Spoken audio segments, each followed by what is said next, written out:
ஸ்டாலினுக்காக கெஞ்சிய சேகர் பாபு பாவப்பட்ட பிரகாஷ்ராஜ்ங்கிற தலைப்பில் தான் நம்ம இன்றைக்கி இந்த காணொலியை காண இருக்கோம்.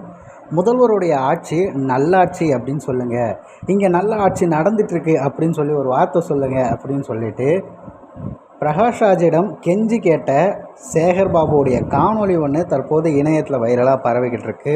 நிறைய பேர் பார்த்துருப்பீங்க, சில பேர் பார்க்காமலும் இருக்கலாம். அந்த காணொலி சின்ன துணுக்கம் மட்டும் பதிவிடுறோம் பாருங்கள்.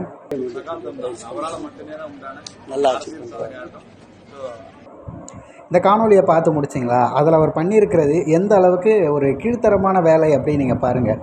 முழுக்க முழுக்க மீடியாக்களிடமும் எல்லா மக்கள் மத்தியிலும் நல்ல ஆட்சி கொடுக்குறாங்க.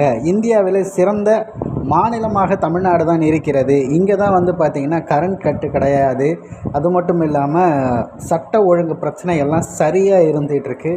எங்கும் இல்லாத அளவிற்கு வளமும் செழிப்பும் இருக்கக்கூடியது தமிழ்நாடு மட்டும்தான். அதுவும் இப்போ இவர்கள் ஆட்சிக்கு வந்த இந்த 3 ஆண்டுகளில் தான் நடந்துக்கிட்டு இருக்கு அப்படின்னு எவ்வளவு ஏமாற்ற முடியுமோ அவ்வளவு ஏமாற்றுவதைத்தான் தான் அரசியல் செய்கிறோம் அப்படிங்கிற மாதிரி இவங்க பேசிக்கிட்டு இருக்காங்க. மக்களுக்கான எந்த ஒரு வேலையும் செய்யாமல் முழுக்க முழுக்க இந்த மாதிரி ஒவ்வொரு ஆட்களையாக கூட்டிகிட்டு இங்கே நல்லாட்சி கொடுக்குறோன்னு சொல்கிறதுக்கு பதிலாக உண்மையான நல்லாட்சியை கொடுத்துட்டு போகலாம்ல. பிரகாஷ்ராஜ் அவர்கள் இந்த இடத்துல பேசுகிறதே நமக்கு ஆச்சரியமாக இருக்குது. இன்னொரு காலத்தில் பிரகாஷ்ராஜ் அவர்கள் முழுக்க முழுக்க சீமானவர்கள் இனவாதம் பேசிகிட்டு இருக்கான்னு சொல்லிட்டு இருந்தவர், அதன் பிறகு இந்த இடத்துல மொழி ரீதியாக பிரிச்சுட்டோம், அப்போ அவர்கள் தான் அந்த நிலத்தை ஆளணும்னு சொல்லிட்டு அந்த கருத்தை ஏற்றுக்கிட்டு இருந்தவருங்கிறது சேகர் பாபுக்கு தெரியாமல் இருக்கு போல். அது மட்டும் இல்லாமல் திமுகவினருக்கும் தெரியாமல் இருக்கு போல். அதை தெரியப்படுத்தணுங்கிறதுக்காகத்தான் இந்த விஷயத்தையும் பதிவு பண்ணுறேன். முன்பு பேசும்போது இனவெறி அப்படின்னு பேசின அதே கொள்கையை கர்நாடகாவில் போயிட்டு இப்போ பேசிக்கிட்டு இருக்காரு இந்த பிரகாஷ்ராஜ் அவர்கள்.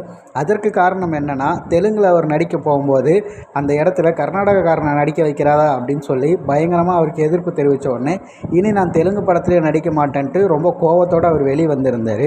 கலைக்கு இந்த பிரச்சனை இருக்கக்கூடாது அப்படின்லாம் பேசிகிட்டு இருந்தவர் ஃபைனலாக அண்ணன் சீமான் சொல்வது தான் சரி அப்படின்னு நின்னார். அதே விஷயம்தான் வரும் காலங்களிலும் நடக்கும். இனிமே இந்த மாதிரி நடிகர்களை யாருன்னா கூப்பிட்டு எங்களுடைய ஆட்சி நல்லாட்சின்னு கெஞ்சாமல் உண்மையிலே நல்ல ஆட்சி கொடுக்க பாருங்கள் அப்படிங்கிறத இந்த காணொலி வாயிலாக தெரிவிச்சுக்கிறேன்.